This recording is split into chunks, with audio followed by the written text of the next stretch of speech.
Hi, I'm Deirdre. Today I'm going to talk to you about the one thing that stops almost everyone in their tracks when going after a big goal. You know, the fantasy. The truth is that when we set out to achieve big goals, the road is often peppered with obstacles. Now, I wouldn't be Einstein in telling you that the biggest obstacle is fear. Fear is the terror barrier. So in this short video, I'm going to show you that when you open the door, fear is no more. Let's consider then why it is that many people get excited about a goal, but in the end it fizzles, or why so very few people actually reach their goal and the majority don't. Well, it goes like this. At first, people get excited about a big goal, but a short way down the road, they are struck with fear. They hit the terror barrier and bounce right off. Now, the goal is out of reach and they are back where they started. In every case, they don't want to be back there. That's why they engaged with the big goal in the first place. But they're right back there because the fear was too great. Now, here's the thing. If you understand what is causing the fear, you have all you need to crash right through the terror barrier and into freedom. There are 4 stages on the way to freedom. They are bondage, reason, conflict, and the terror barrier, which you have to crash through to get to freedom. There's no other way. To illustrate the path to freedom, I'll use Joe as the example. Joe is in stage 1. He is in bondage, which is the comfort zone. It doesn't matter what that place is, whether it's good or bad. Either way, it's the comfort zone. Now, Joe is in an unhappy place. He hates his full-time job. It is insufferable, but he goes back to work at the same job day after day, month after month, and year after year because it's his comfort zone. It's a safe place. Before we continue with Joe, let's now consider conditioning. It doesn't matter where you are in your life, you are operating under the instruction of your conditioning. You've been conditioned to be who you are in 2 ways. Genetically before you were born, and through your environment, your experiences throughout your life. So let's say someone in bondage has X-type conditioning. X-type vibration, X-type behavior, X-type results. Unwanted results, but because we are conditioned to think thoughts that are in harmony with our conditioning, we only think thoughts that will produce the results over and over and over again. We produce X-type results because of our X-type thoughts. Now, as spiritual beings, our uniqueness will inevitably seek expression, but in doing so requires us to move out of our comfort zone and into an area that is foreign to our X-type conditioning. So back to Joe, who is in bondage. But now he is fed up with his unhappy situation and he starts to entertain an idea that conflicts with his X-type conditioning. It is a Y idea that is going to take him well out of his comfort zone and into unfamiliar territory. As Joe thinks more and more about the Y idea, he has progressed to stage 2, reasoning. He is reasoning with the Y idea, so there's an XY thought process going on in Joe's conscious mind. But as long as that's all that's happening and that's all that he's doing, as long as the Y idea stays in his conscious mind, nothing will happen. There won't be any change in Joe's circumstances. He will remain in his comfort zone. But now Joe gets really excited about this idea because it is a fantastic goal and he's becoming emotionally involved with it. Joe has impressed the Y idea on his subconscious mind and he experiences XY emotions, which are expressed in the body as XY vibrations. We interpret vibrations as feelings, and these XY feelings are causing conflict.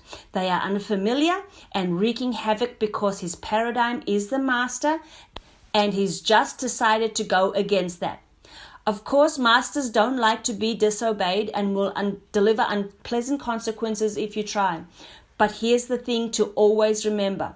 You are always in control, and with persistence, you can change the paradigm to what it is that you want it to be, one that serves you. So with this chaos going on, Joe is in stage 3. He is in conflict. Unfortunately, Joe doesn't understand the steps to freedom. He doesn't understand what is causing the fear. So now he hits the terror barrier and bounces right off. His goal is abandoned and he is right back to bondage. This happens every time you work towards a big goal without understanding. Joe hates his job, it is insufferable, but he is scared.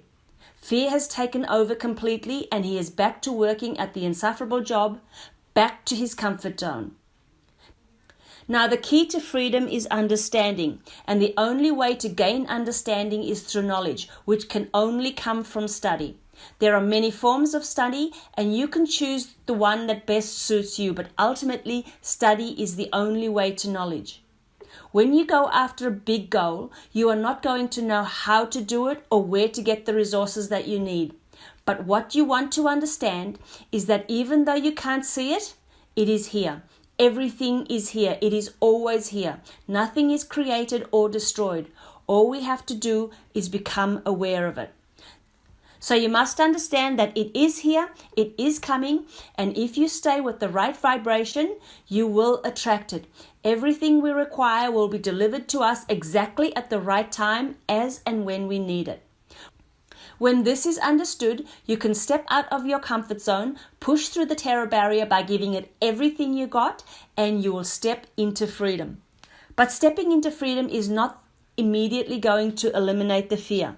The fear will still be there, but with repeated emotional involvement in the why idea, the X-type conditioning will gradually disappear, and eventually the why idea will become the new conditioning. Then you have to do it all over again. But this time you are doing it with experience, and you can continue to grow by making your goals bigger and bigger and bigger. Every new goal will scare and excite you, and as long as that is happening, you know you are on the right track. We've spoken before about everything having an opposite: hot, cold, up, down, inside, outside. Well, the opposite of knowledge is ignorance. And the only problem in the world is ignorance. Knowledge being positive and ignorance being negative. When you decide to reach out for a big goal with ignorance, you'll get caught up with the idea that you don't have what it takes to achieve the goal. You don't have the skills, the education, the connections, the personality, or whatever resources you need. Whatever it is that you don't have becomes the focus, and doubt and worry takes over the conscious mind. That doubt and worry impacts on the subconscious mind, and fear takes hold. Fear is experienced in the body as anxiety, but anxiety is a feeling that is suppressed. Suppression turns into depression, which is really just anger turned inwards, and depression causes dis-ease in the body, and we get disintegration. There is a basic law of life that states create or disintegrate. So the way to get out of disintegration and into a place of creation is with knowledge. Knowledge gives us the understanding, and the impact on the subconscious mind is that of faith. Faith is the ability to see the invisible, believe the incredible, and achieve the seemingly impossible. It is the polar opposite of fear. So faith is expressed in the body as well-being. Well-being is expressed.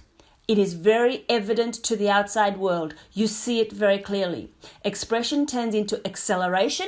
You are motivated and energized. You pick up speed, and that is because you are at ease. When the body is at ease, we create. So the other side of bondage caused by fear is freedom. Take a moment to imagine what is at the other side of fear. What's at the other side of your fears? What's keeping you in bondage? Oscar Wilde said, "Be yourself. Everyone else is taken." He was talking about authenticity, being yourself, being true to yourself, and being true to what you really want. Now, I'd like to finish with another quote, this one from Abraham Maslow. He said, "You either step forward into growth or back into safety.